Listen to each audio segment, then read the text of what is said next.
Greetings to the world of the internet. I am the Great Mathias Squeak, and welcome to Squirrel Talk Reviews. Today's subject is disappointments.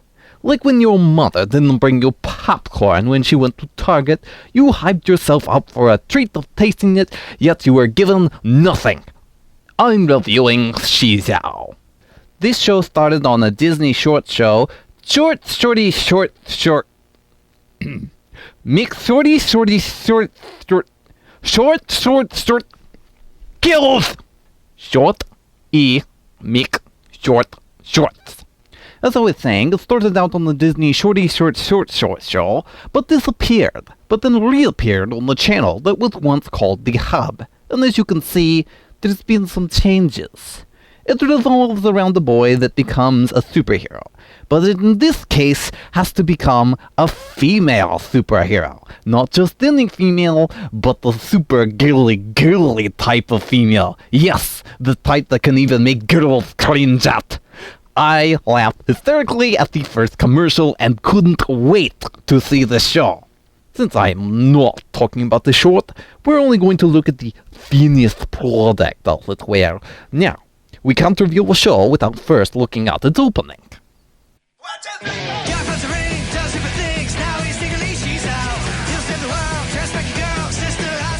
Stop! This isn't a good sign, is it? The music is poor, irritating, rap wannabe. I can't understand anything that's being said, except it shouts its name over and over again repeatedly. I can't take it anymore. Fast forward through this immediately. Our story begins with our soon-to-be hero... Old trick, guy! Wait, what was your name again? Guy? Guy? Are you serious? Your name is Guy? How lazy of a name choice is that? I know the punchline is Guy dresses up like a lady, but this isn't how you set that up. Now's a good time to address the animation. It feels so stiff in their movements. And what the heck is wrong with people's eyes here? This eye is clearly half the size of that eye. I don't know if this was laziness or some strange artistic choice, but I find it distracting and disturbing. Change to something else. We meet the sister as it's revealed they're moving into a new house. We get more lame jokes that aren't funny. Yeah, they inherited the old place from their Aunt Agnes. Wish I had an Aunt Agnes. Did I miss the punchline? Or something? Is it an innuendo? You can't just say random things and expect it to be funny. The kids go to where all mystical artifacts are found around the house, the basement. Guy throws junk around. That was Aunt Agnes's good china! That was Aunt Agnes! Do we even need to say what's wrong with that scene? It certainly wasn't funny. You won't find me playing catch with roadkill. It's a difficult aspect to address in a children's cartoon, and you have failed miserably, to the point where I am completely uncomfortable watching this scene. Ugh, moving on. They find the ring, Guy puts it on, and...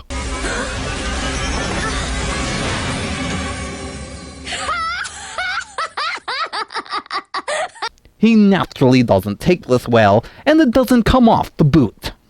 He finds a lair, we meet the supercomputer. Afternoon, Shezow. Wow! Wait a minute. You're not Agnes Munro, and you smell funny. No, my name's Guy Hand. I am aware of your identity. I know everything. I have a few complaints. Firstly, you do not have a nose. How is it that you are smelling here? Also, you claim to know everything.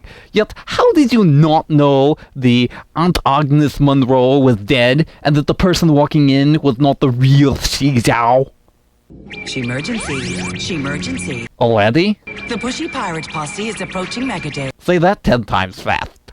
What are they up to this time? This is a standard thing, isn't it? Well, whatever. We're about to have our first confrontation of Guy colliding with the fact that he gets to go out in public dressed as a... No! Okay. No.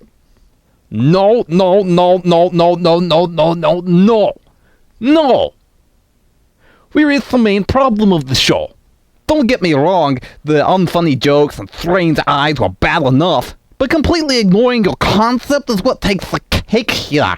Most humor comes from the expense of the suffering of someone. For example, being a male and being forced to wear a dress against your will.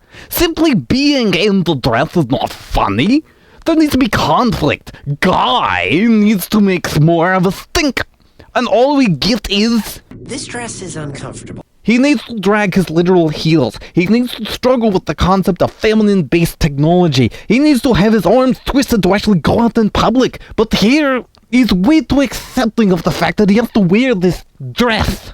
If I appeared before you in a dress and made no comment, it wouldn't be funny. And you thought I would actually disgrace myself by you have exactly 4 seconds to remove that from my presence before your fingers are maliciously removed. Thank you. And you know what? After that bit of disappointment, I don't even want to watch the rest of the... Okay. We are watching. He gets the car, they spend way too much time driving around, they rip off the men in black, and finally...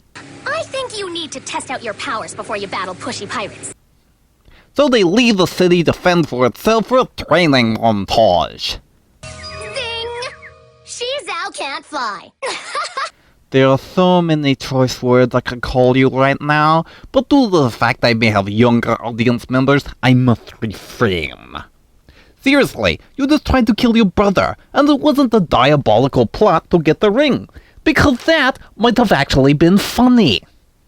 Training montage, he has the super strength, he has the super speed. Now would have been funny if he was tripping over his heels. Wait, speed? Why do you need a car? You could run circles around that thing.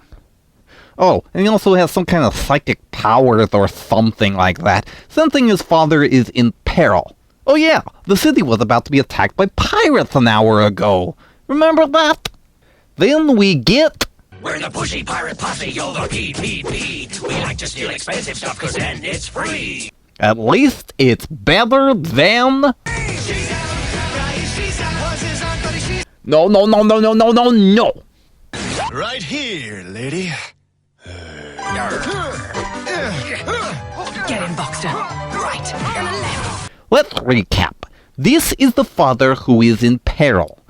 Guess what, Shezow? Not only did you screw up your main gag of the show, but you screwed up the concept of a vigilante, beating up the bad guys the police can't handle. Look at these two. They have the situation practically under control.